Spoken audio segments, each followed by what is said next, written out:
Hey you, and welcome to this video where I will help you out how to link WhatsApp to Facebook. And I will show you this as quick as possible. And if this video helped you out, please consider subscribing and give this video a like, because then you help me out. Alright, from now we click here on our profile picture, and then right here we click on edit profile. Now we scroll down to links, and there we click on add. Right now we click on add new link, and then we search for WhatsApp and we click on WhatsApp.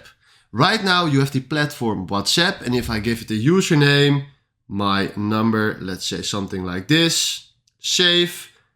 Now it's standing here on our profile. And right now if you go to our own profile, by clicking right in the bottom, clicking on our picture, you can see here the details, my phone number. So this is exactly how you can add your WhatsApp or link your WhatsApp to Facebook. And if this video helped you out, please consider subscribing and give this video a like. And then for now, thanks for watching.